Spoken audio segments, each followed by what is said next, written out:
नवरात्रि की अंतिम 3 तिथियां बड़ी महत्वपूर्ण मानी जाती हैं। इसलिए पुराणों में कहा गया है कि सप्तमी, अष्टमी और नवमी का व्रत उपवास करने से पूरी नवरात्रि के व्रत का पुण्य मिलता है। अंतिम 3 दिन का उपवास 4 अप्रैल से 6 अप्रैल तक किया जाएगा। नवरात्रि का पारण 6 अप्रैल को शाम 7:22 से पहले सभी स्थानों पर है करने का समय। 6 अप्रैल को भगवान श्री रामचंद्र जी का प्राकट्य दिवस श्री राम नवमी भी है। भगवान श्री राम का जन्मोत्सव 11:27 से 1:57 के बीच का समय पूजा पाठ, जप, स्तुति, सत्संग, भगवान की कथा आदि करने सुनने के लिए विशेष लाभदायी है। 6 अप्रैल दोपहर 11:27 से 1:57 मतलब 2 बजे के आसपास तक। इसलिए इस 2.5 घंटे का सभी लोग जप ध्यान करके लाभ लें और जन्मोत्सव के बाद मतलब 2 बजे के बाद और शाम को 7:22 से पहले जिनको व्रत न रखा जाने जैसा लगे वो अल्पाहार वगैरह कुछ ले सकते हैं 6 अप्रैल को।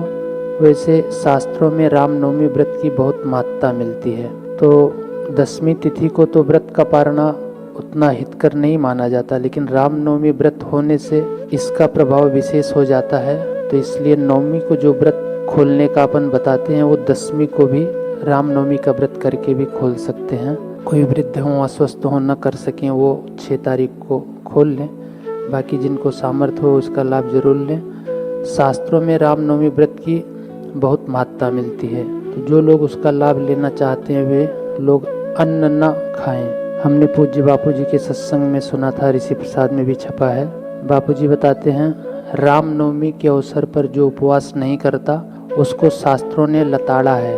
शास्त्रों में उसको चांडाल आदि की श्रेणी में माना जाता है, जो समर्थ होते हुए भी रामनवमी का व्रत नहीं करते। आगे बापूजी बोलते, जो इस दिन अन्न का सेवन करता है, काम विकार में डूबता है और व्रत संयम नहीं करता, जिसकी वाणी में विनय नहीं है, हृदय में धैर्य नहीं है, वह नराधम है, बड़ा दुष्ट है। रामनवमी का योग बड़ा दुर्लभ और अद्भुत है। नवरात्रि के उपवास से शरीर की शुद्धि होने के साथ मन की भी शुद्धि होती है और बुद्धि भी सूक्ष्मतम होती है। कठोपनिषद में लिखा है, एष सर्वेषु भूतेषु गूढ़ोत्मा न प्रकाशते दृश्यते त्वज्ञया बुद्धया सूक्ष्मया सूक्ष्मदर्शी। अर्थात यह सबका आत्मरूप परम पुरुष समस्त प्राणियों में रहता हुआ भी माया के पर्दे में छिपे रहने के कारण सबके प्रत्यक्ष नहीं होता। केवल सूक्ष्म तत्वों को समझने वाले पुरुषों द्वारा ही अति सूक्ष्म तीक्ष्ण बुद्धि से देखा जाता है, उसका साक्षात्कार होता है। भाव की प्रधानता से भावना के अनुसार दृश्य दिख जाता है, वह इतना विशुद्ध नहीं होता। विशुद्ध सत्वेन, विशुद्ध सत्वगुण, संयम व व्रत उपवास से बुद्धि सूक्ष्मतम होती है, तभी परमात्मा का साक्षात्कार होता है। तो रामनवमी को शुद्ध उपवास करना है। यह खाओ वह खाओ, फलाहारी नमकीन खाओ नहीं। दूध फल आदि थोड़ा सा नपा तुला ले लिया, एक दिन तो निकालना है। बिगड़ी जन्म अनेक की सुधरहि अब और आज। अनेक जन्मों का प्रारब्ध अथवा कर्म की गति बिगड़ी हुई हो, परंतु अब और आज सुधर सके, वह दिन रामनवमी का है। तो रामनवमी के उपवास का यह अवसर चूकना नहीं। यह पूज्य बापू जी के सत्संग के लेख से पढ़ा गया। आगे थोड़ी और महत्ता सुन लेंगे। जिनको ये शंका हो कि रामनवमी का व्रत कैसे खोलना है, पारायण करना है, फिर उपवास करना है, ये भी बापू जी बता रहे हैं। तो नवमी को नवरात्रि का उपवास मानसिक रूप से खोल के थोड़ा सा फलाहार जैसा प्रसाद ले लें, फिर आज रामनवमी का व्रत रख रहा हूँ ऐसा संकल्प करके व्रत लिया जा सकता है। आगे का शास्त्रों के आधार पर है। तो जो रामनवमी का व्रत करेंगे उनको फिर 6 को नहीं 7 को पारणा करना है सूर्योदय के बाद। रामनवमी व्रत की महिमा के विषय में ब्रह्मवैवर्त पुराण के प्रकृत खंड में आता है कि जो मनुष्य भारत में रामनवमी का व्रत करता है वह 7 मनवंतरों तक विष्णु धाम में आनंद का अनुभव करता है। फिर मनुष्य योनि में आकर भगवान की भक्ति पाता है और जितेंद्रिय शिरोमणि होता है।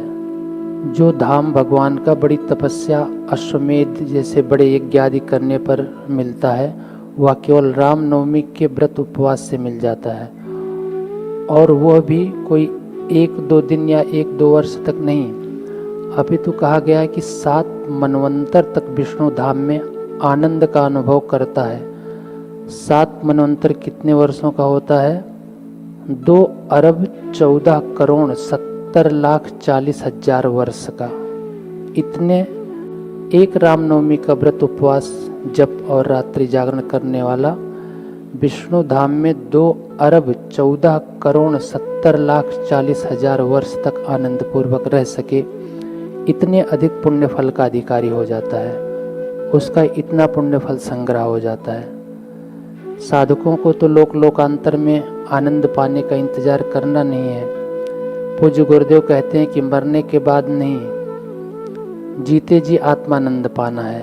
तो हम सब लोग व्रत उपवास जप रात्रि जागरण आदि करके सत्संग सुन के, सत्संग के वचनों का चिंतन मनन करके और भगवान से भगवान की प्राप्ति कराने वाले गुरुदेव का संग सत्संग मांगे। इतने अरब करोड़ लाख वर्ष बाद भगवान की भक्ति व जितेंद्रिय बनने की अपेक्षा अभी ही गुरु भगवान की भक्ति, गुरु भक्ति मांगे, जितेंद्रियता का संकल्प करें और गुरुदेव की अस्थायी रूप से रिहाई हो। बापूजी पूर्ण स्वस्थ हों, दीर्घायु वाले हों और हमारे बीच पधारें। हमको पहले जैसा सत्संग सानिध्य का लाभ मिले, ऐसा संकल्प करके हम सब लोग रामनवमी का व्रत करें।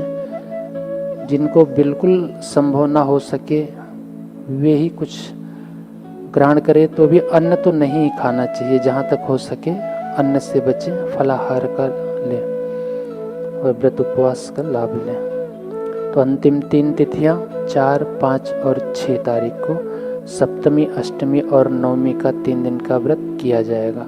जो किसी कारण से असमर्थ हों, बीमार हों, खोलना ही चाहें, व्रत नहीं कर सकते, वो 6 अप्रैल को 2 बजे से लेके दोपहर 2 से लेके 7:22 के बीच में व्रत खोल लें। अन्य लोग 7 तारीख को सूर्योदय तक व्रत रखें, उसके बाद पारणा करें।